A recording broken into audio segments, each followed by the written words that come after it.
poin itu saja yang saya bahas. Semoga ini melengkapi pembahasan kita di awal, yaitu pertama konflik poligami. Jelas, gereja mengatakan poligami melawan martabat yang sama, suami istri dan cinta dalam keluarga, yang unik dan eksklusif. Lalu ternyata secara eksplisit, itu Tuhan campur tangan hanya 3 kali. Dan kita bisa belajar apa? Tuhan mengajarkan kita untuk mencintai secara adil, secara benar. Jadi ada kasta-kasta cinta. Kita harus punya kasta-kasta itu, hierarki cinta. Kita harus punya itu. Siapa yang harus paling kita cintai? Siapa yang kita cintai nomor 2, nomor 3, nomor 4 gitu ya. Pasangan kita taruh nomor berapa? Anak kita taruh nomor berapa? Orang tua, kakak adik kita taruh nomor berapa? Sahabat kita taruh nomor berapa? Teman-teman kita taruh nomor berapa? Jadi jangan sampai kita berpikir bahwa ya karena kita lebih nyaman sama sahabat kita, ya kita meluangkan banyak waktu dengan sahabat kita daripada dengan pasangan. Nah, itu salah. Itu tidak adil. Gitu ya, tidak benar. Menyalahi hierarki cinta itu tadi. Atau mungkin kita melihat orang lain. Wah, dia dulu sahabatku. Tapi semenjak dia menikah, kita udah nggak deket lagi. Ya, ya wajar kayak gitu. Itu artinya dia benar, dia lebih mencintai pasangannya daripada kamu sahabatnya, ya begitu loh. Tapi tidak semua orang ternyata bisa menerima perubahan itu. Lalu Tuhan memperhatikan orang yang tertindas. Ya, jadi kalau kita saat ini kita sedang merasa kita berada di bawah, maka percaya Tuhan pasti memperhatikan. Gitu. Dan kalau kita ikut memperhatikan orang lain yang tertindas, artinya secara tidak langsung kita sudah menjadi wakilnya Tuhan untuk orang itu. Saya masih ingat waktu uh, dulu gitu ya, sudah agak lama gitu kan. Istri saya ini memang kadang dengan tuntunan roh dia tiba-tiba mau ngasih aja gitu ke orang di jalan gitu kan. Dia punya makanan tiba-tiba mau ngasih aja ke orang di jalan. Saya masih ingat waktu itu kita pulang dari pasar Ciroyom nggak salah ya. Itu ketemu ada tukang becak, kayaknya dia lagi kesusahan, nampaknya becaknya lagi rusak atau apa gitu ya. Dan dia terdorong untuk waktu itu memberikan makanan. Aku agak lupa makanannya apa. Nah, dia kasih makanan itu ke bapak becak itu, tukang becak itu, terus dia kembali lagi naik motor. Nah, yang menarik ini ya, aku masih ingat sampai sekarang dia ngomong gini, ya siapa tahu dengan kita ngasih ini, dia ingat, oh ya, ternyata masih ada Tuhan yang memperhatikan aku. Oh, itu menarik, itu melekat dalam pikiranku sampai sekarang. Dengan kita memberi, bisa jadi dengan itu orang akan semakin ingat bahwa, oh ya masih ada orang yang peduli sama aku. Oh ya, masih ada Tuhan yang peduli sama aku melalui orang ini.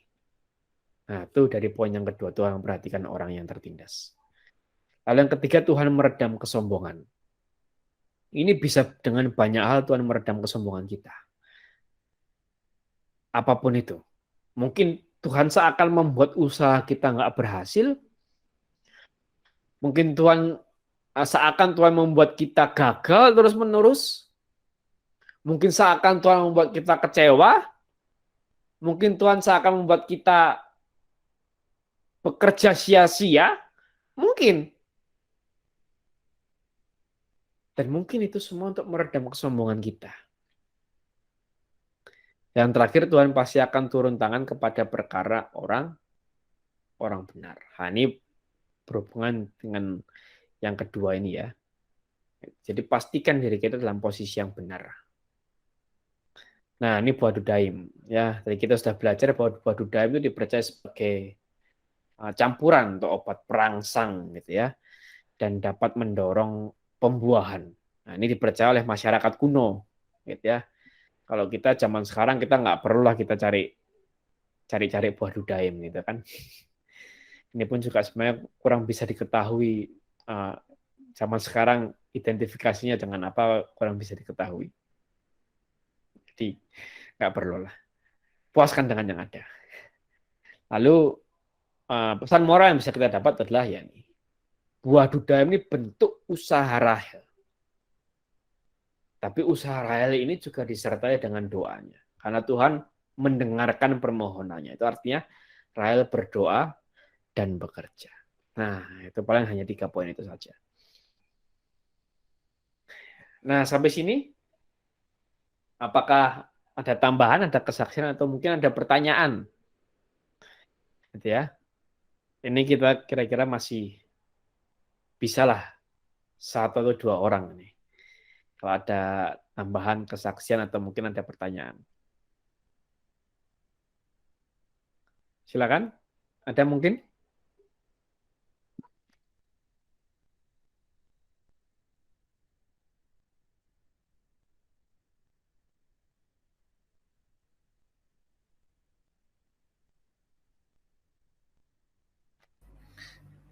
Dari tadi saya ketawa sendiri dengan buah dudaim ini gitu. Tapi dengan buah dudaim ini apa ya? Jadi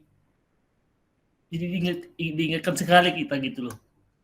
Harus bekerja dan berdoa gitu.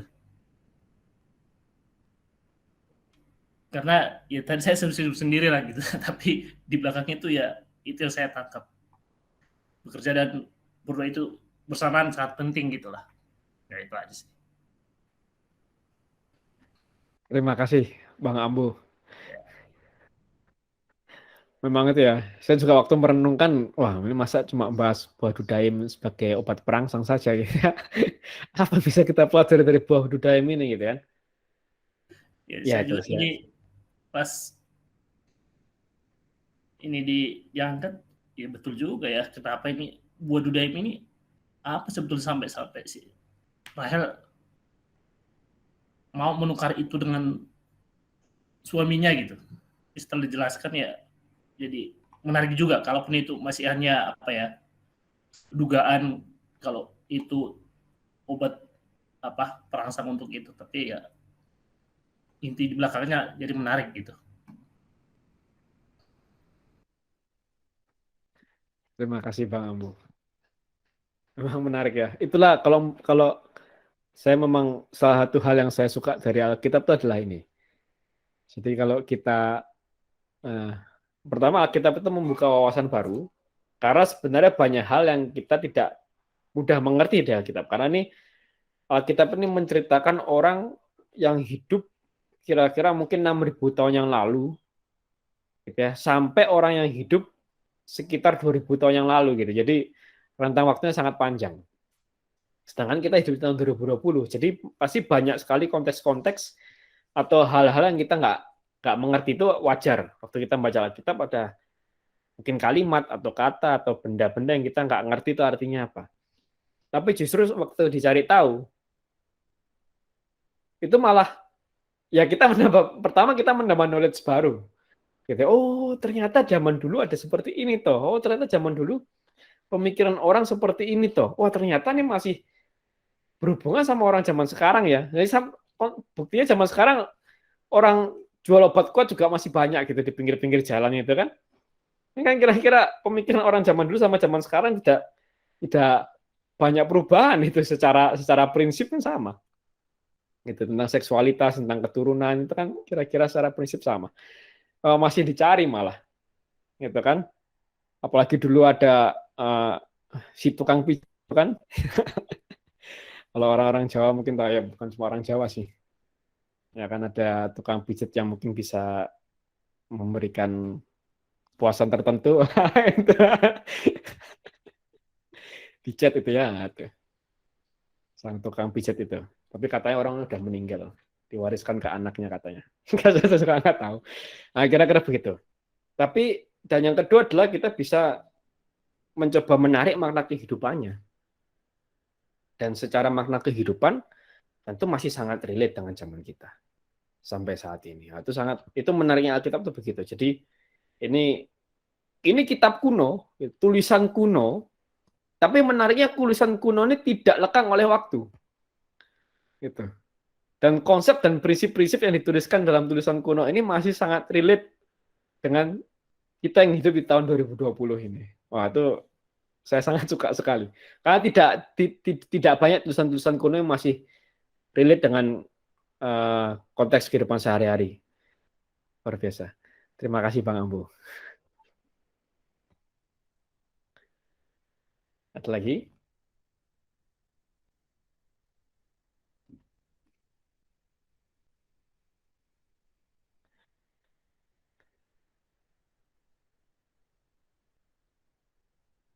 Kalau tidak ada, kita akan lanjut pengumuman ya. Oke, kita akan lanjut ke pengumuman.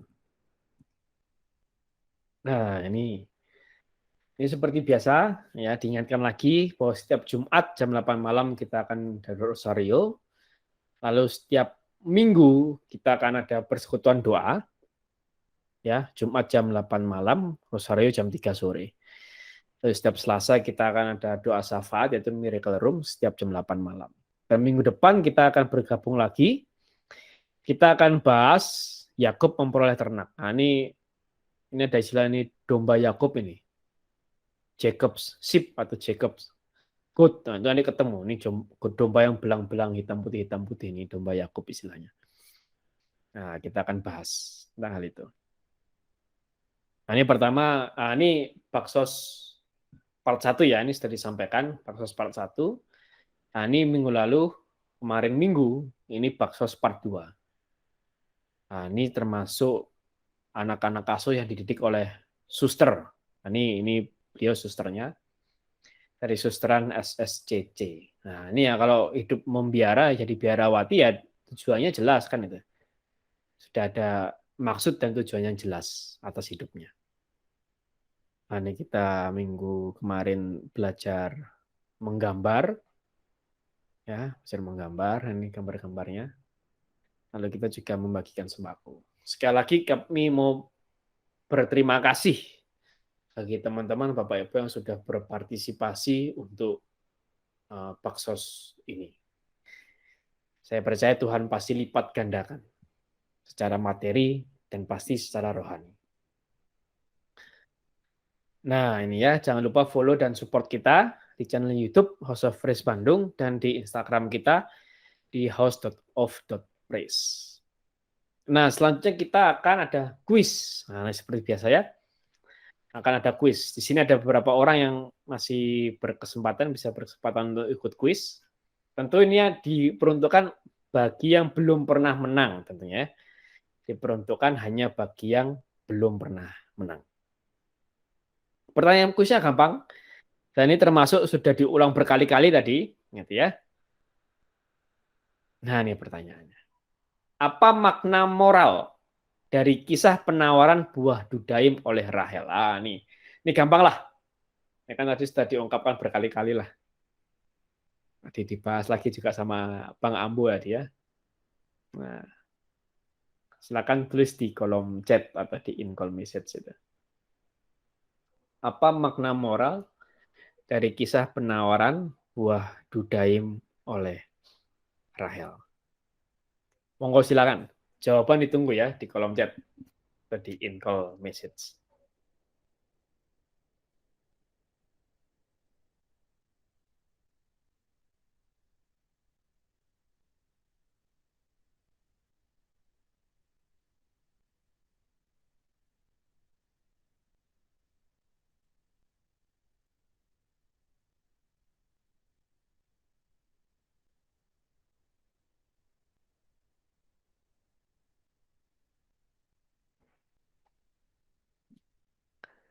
Oh, untuk Bang Ombo kemarin sudah menang ya. Jadi kita berikan kepada kesempatan pada yang lain. Ayo tuh, ayo Mentari. Pasti bisa. Sudah ada kisi-kisinya ya. Ada?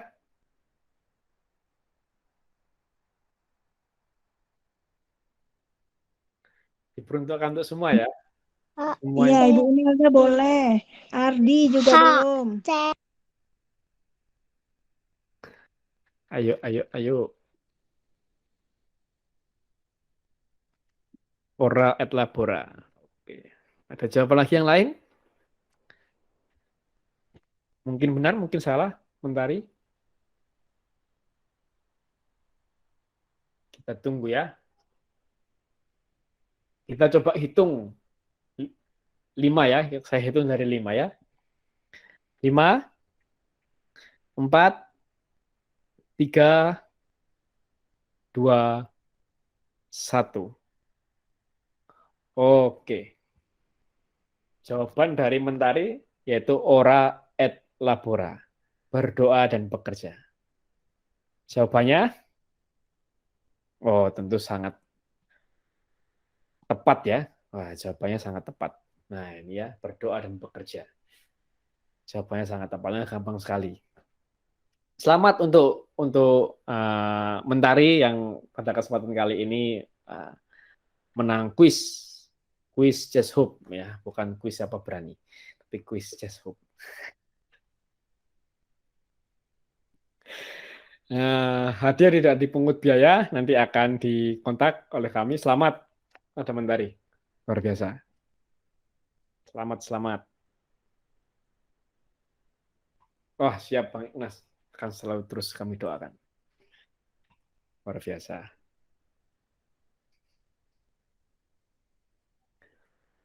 Oke, mari kita tutup just malam hari ini. Ya, nanti kita mungkin minta kontaknya ya. Kita akan kontak. Nah, mari kita tutup pada kesempatan just malam hari ini. Kita tutup dengan doa yang luar biasa, yaitu doa penyembuhan batin dalam tidur. Mari kita berdoa dalam nama Bapa dan Putra dan Roh Kudus. Amin. Tuhan Yesus, melalui kuasa Roh Kudus, hadirlah pada masa laluku. Sementara aku tidur, sembuhkanlah segala luka dalam batinku yang pernah kualami. Luka karena kurang kasih sayang dari orang tua dan sesama. Luka karena pengkhianatan. Luka karena penolakan. Luka karena pelecehan. Luka karena penghinaan. Biarlah dengan darah-Mu, Kau jadikan aku utuh kembali. Semua hubungan persaudaraan yang sudah rusak dengan keluargaku maupun dengan saudaraku sembuhkanlah, ya Tuhan. Dari segala ketakutan, kecemasan, kegelisahan, keputusasaan, sembuhkanlah aku. Hadirlah Engkau ya Tuhan, supaya aku bisa mengampuni diriku sendiri, mengampuni sesamaku, mengampuni situasi yang menyakitkan. Bantulah aku ya Tuhan, supaya aku dapat mengambil akar pahit yang ada dalam hidupku dan isilah hatiku dengan kasih-Mu dalam tidurku malam ini. Terima kasih Tuhan dan berkatilah aku. Amin. Bapa kami yang di surga, dimuliakanlah nama-Mu, datanglah kerajaan-Mu, jadilah kehendak-Mu di atas bumi seperti dalam surga. Berilah kami rezeki pada hari ini dan ampunilah kesalahan kami seperti kami mengampuni yang bersalah kepada kami. Dan janganlah masukkan kami ke dalam pencobaan, tapi bebaskanlah kami dari yang jahat. Amin. Salam Maria, penuh rahmat Tuhan sertamu. Terpujilah engkau di antara wanita dan terpujilah buah tubuhmu Yesus. Santa Maria Bunda Allah, doakanlah kami yang berdosa ini sekarang dan waktu kami mati. Amin. Salam Maria, penuh rahmat Tuhan sertamu. Terpujilah engkau di antara wanita dan terpujilah buah tubuhmu Yesus. Santa Maria Bunda Allah, doakanlah kami yang berdosa ini sekarang dan waktu kami mati. Amin. Salam Maria, penuh rahmat Tuhan sertamu. Terpujilah engkau di antara wanita dan terpujilah buah tubuhmu Yesus. Santa Maria Bunda Allah, doakanlah kami yang berdosa ini sekarang dan waktu kami mati. Amin. Kemuliaan kepada Bapa dan Putra dan Roh Kudus, seperti pada permulaan, sekarang selalu, dan sepanjang segala abad. Amin. Santo Gabriel, Santo Mikael, Santo Rafael, doakanlah kami, lindungilah kami, tolonglah kami. Amin. Dalam nama Bapa dan Putra dan Roh Kudus. Amin.